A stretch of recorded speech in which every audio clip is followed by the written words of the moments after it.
ꯃꯌꯥꯝ ꯕꯣꯜ ꯖꯋꯥ ꯚꯔꯤꯗꯒ ꯄꯤ दुकान से किने ऑपोजिट ता खोंगुल जोंबा दुकान लय हेलो मयाम जेंगो हुजी पुंग के तारगे पुंग 3 मखाई तारे बा हुजी ने अदा हुजी से पुंग 3 मखाई तारे बा अदुगने ता हुजी मियम ना फोन तौरई बने माकी ड्रेस तो लॉन्ग पेन ओइना लैरु खोलवाइना दुमाइना हाइरी बने को अदुगी हुजी चट काइना टाउन चट काइना लोइसल बने बा अक्ता गी थबंग ने बा हुजी तौजा खो मुनी दी मा ट्यूशन जखिया बा हलक्ट्री बने अदो ऐसुने को मैम ऐसु हौजी की होइना ने नानागी क्लास टीचर ने फोन तौरगा हाइरक्पा मा ngसाइने ngसाइने मैम द उठखिबदो माकी चार्ट पेपर अमा पिरे हाबदो अदो ब्रेली स्क्रिप्ट की ने ड्राइंग जेक तुइने आबको अदुगी दो मोय मैम ना सोंगोंदा फोन तौरा हाइरेबा हेल्प तौबि वाइना दुमाइना हाइरक्पा खोइना नारी जेक पंगम देबने अदो अइना जेक पमक्सुने ऐसे सुमाइना ख्वांग नाना ओदो जिन तौतो ना होनरगा कयाम वाना जेको दो हुजि फावो लोइद्रियबा ब्रेली स्क्रिप्ट की मोगी ड्राइंग दो अदु असिगी से बोल से राउंड से जेपदा जाम थीना वायबा कमाइना जे इयदने दारी चिंगा लाइन तरो जे इने आबा जाम थीना वाय मैम हम हाय कानाद्रे अदुगा असिगी मखादने से अमा नि अहुम मरी निको असि मखादा सुने अमा अहुम खक जे कदा वालेबा अमा अनि अहुम खक जे कदा वाले दुगेगी अमु कलर भरी दोइनी दो A B C D E दोइनेबा थबक्ति मैम वालेबा असि सुने मोय मैम ने हयेंग पुरगा ला वाइना हाइरेबा अदोगी अइना ngसाइ मैम दा हाइगिबदो फोटोगी मरमदा आइना हाइगिबदो फोटोगी मरमदा आइना हाइगिबदो नाना नंग इंगनी no मैम अइना ngसाइ फोटोगी मरमदा आइना हाइगिबदो असिगी फोटो से असिसु अखोय मुनिगी ने सूर्य नमस्कार की फोटो ने आबा सिगी से आर्सन ट्राइनि थोय खक लयबा अदुगी आर्सन मरक तुगी ने असिगदी मरी खक चिंगथो लैरे आबा हुजी की ओइना ने अवातपा आर्सन निपान दो अदुगी दुसुने अतोपा मोगी क्लास की स्टूडेंट अतोपा स्टूडेंट न तौगदबदो अतोपा स्टूडेंट काबुदा दु मैम न मांदगी हाइबदा मोय थवा सादी न हाइरिबने को मैम न एंगोंदा फोन तौरगा सा हाइरे आबा यारगदी नंग खरा चिंगथोगा पिरो अतोपा मीदा हंजन हाइबदा मोयना दुम रेस्पॉन्स लौबिदे हाइदि चिंगथोकते खोते न दुमाइना हाइरिबने खरा यारगदी खरा चिंगथोपिरो हाइना जाम कना हाइरेबा मैम न ने हमसे आइगी समजे थाउते सलुने एकदम अवस्था लोरे अदो मैम अइनाने हाइनिंगी बाबुने आइगी समजे जेंगवा समजे बड़ा चोटपनेबा थाउनेबा से चोलिसे अदो मासे माना मैम द मोनाइ खराय मैम द मोनाइ ने फर्स्ट टाइम मॉल उरगा मॉल चंगदबा आई गसिबा ngaire द इदि चंगरोय मॉल दा सॉरी हाउजी अखोय स्पोर्ट की दुकान लाइए बी टू गेम मनाकने एबीसी आइन एबीएस आइन ला इबसे कदाइनो ने एबीएस आइन इबसे से सिगी दुकान से स्पोर्ट की ने अब सिगा पोट चै लोइना सुना फंगेबा प्लस पोट छु होंगेबा सिदा अखोय सिगी दुकान से लाइए Apa kai thak lage? Jam na bi hoyi bol le kari degi to. Mota ota ka diya hoyi. Ai de. Grande. Oye, esta mane photo ko style ba. Kai ga jo amare. 40.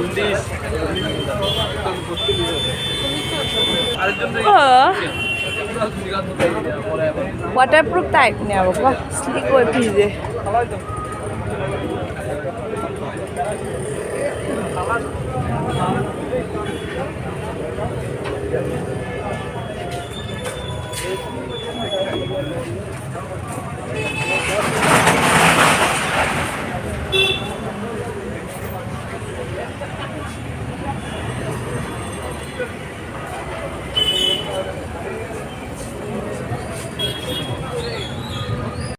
दुकान से किने opposite ता खोंगुल जोंबा दुकान लय रे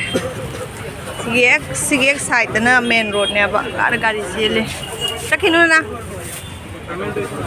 ना तौसनरगा दुम चंगरे मनुंग जौगरे सिगा के दुम तौसनरगा ने मा दुम मनुंग चंग लैथोरे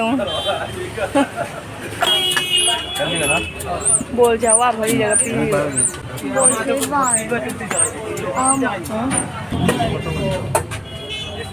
बोल एक तो बड़ो है ना ना बड़ो ही तो ना इधर हो पाते ठीक है कत नंबर 32 ना 30 अच्छा या कोई ना ना ने से लगा येंगे सब पूरी सारे दो खितंग सोले लोर सी जा रसिदा जहाँ लगी जहाँ टोल लगा फजा में काटून वाला है कौन गनी ना मखा दो जहाँ ले फौजी नहीं जानता है जोगा चल फौजी चला लो कौन लोग चल चल मैं आम खंग राव जे कुफा मनु बा मत पाई सिंग बा इलास्टिक से यंग से कुफा म कोई ना ना ये पूरा सदा नहीं ने ठीक है सरा क्रिकेटर इतन क्या हम खेना के जो जब बा बोल तो कन ले लो करी बेटा असे मखाई जे लौरा सिला मखाई जन त सेला लो खितंग टाइसन गया बा लौबा मतमने खितंग चोनबा लौगाइन तोइबा दो मा कइनोसे खितंग चोलदि आई मखादि खितंग कौखटलगा जाइदना निंग ले थोरो जिंग जार ओइ जा पुलिस जमी मैम ओइ खंगाव से ओइ से खितंग अचौबा लौरेबा मैम अने हूँ साइबर की दुकान ने अतोप दुकान कहीं तौरेबना ब्रिज मनाक लेबने दुकान लाइएब अना दराना सिंधुई अदगी अना ममांग भिंडी लौबदो भिंडी खतंग चावरेबना कईने लिक्विड तौना जीबने भिंडी फुटासे तौरेबदो भिंडी मचासे याम हेंजन चावदेब लौरने साउदी साउनिंगेबा पैसा खुचत वारीदी फोटो चिंदो पाइना हाबा असिगासुने फोटो पैसा चलीदनाको अदुनेबा तल्लाइनिबो पुंगु आदम थिनेंगरे पुंग 8 ताखरेबने अदा ब्रिज मखादा लेबा नुनु सि खदर थोड़ा स्लो हां ये जो पहले निकलने दो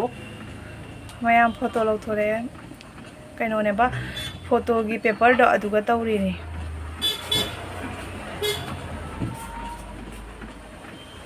साइज से कितना पी है मांगे कोई दोनों मुझे साइज से चाव ये लो असीने इससे खत्म बड़ा पी क्या करेगा सुनाइने चिंथोरे में सिकी से जाओ मिलेगा दिक्वा ये आमने डाला है ना ये बॉर्डर ये देखो बॉर्डर रहने दो ना ए देखो क्या क्या कर दिया देखो ये कुछ नहीं होगा बॉर्डर नहीं डालने से भी चलना था नहीं यार ये तो अच्छा होने के लिए दिया है कि बॉर्डर नहीं डालने से साइज का ये है ना मालूम नहीं हो रहा है ना पूरा व्हाइट है ना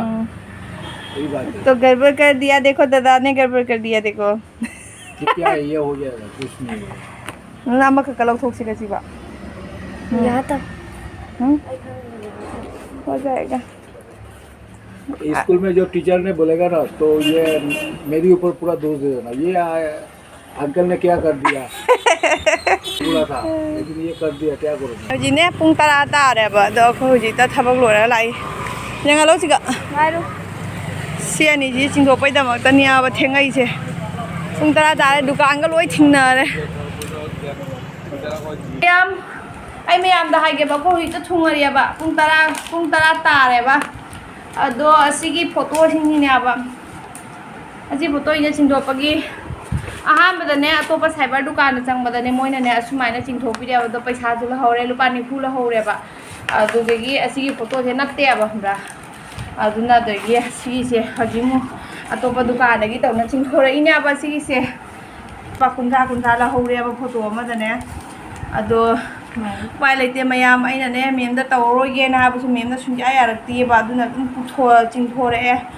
अहानबगी अखोइना चिंथोरक्पसिने लुपा 35 ता लौरेबा सिनने असिना जे ममिंग जो कैसु असिना क्या तारेबा सिना ममिंग जो कैसु लेतमने असिनदेगी असिने कोडाक काइने इबसे उब्रा से फोटो के पूरा रियल फोटो दो अदुगी फोटो दुने आबा सिगी हिनाने असि लुपा 15 लहौरे लुपा क्या लहौरगे लेहौरगे जेउ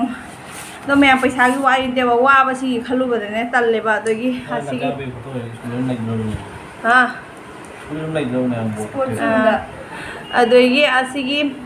कइनोसिसुने पिक्चर जी मपाना तौना जीएमए अब जेखलमे आई nga sai जेखलमबदुने अब माना कलर से भरीरमे थोगी असिगासु खरा चेकदा वालेबा कोइना ना लोंखांग लोंना तुमना लेरमे आई समजिंगा sai सोइना मयाम दा आइनो थाव दिसलनो बुद बुद बुद लावरेबा अदनी दो मयाम खोजिता अखोय सोइखरे सोइलमेने अदो मयाम कनोने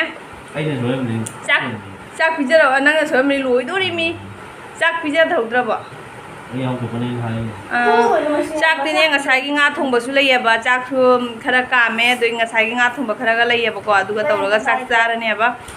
ꯃꯌꯥꯝ ꯍꯧꯖꯤꯛꯅꯦ ꯄꯨꯡ ꯊꯦꯡꯉꯕꯅꯦꯕꯀꯣ ꯑꯗꯨꯅ ꯃꯌꯥꯝ ꯚꯤꯗꯤꯑꯣꯁꯤꯁꯨꯅꯦ ꯁ꯭ꯋꯥꯏꯗ ꯑꯗꯨꯝ ꯂꯣꯏꯁꯤꯜꯂꯒꯦ ꯍꯌꯦꯡꯒꯤ ꯕ꯭ꯂꯣగ్ ꯑꯣꯏꯅ ꯑꯗꯨꯝ ꯍꯥꯞꯄꯒꯦ ꯑꯗꯣ ꯍꯧꯖꯤꯛꯀꯤ ꯑꯣꯏꯅꯗꯤ ꯁ꯭ꯋꯥꯏꯗ ꯑꯗꯨꯝ ꯂꯣꯏꯁꯤꯜꯂꯒꯦ ꯃꯌꯥꯝ ꯒꯨꯗ ꯅꯥꯏꯠ ꯕꯥꯏ ꯕꯥꯏ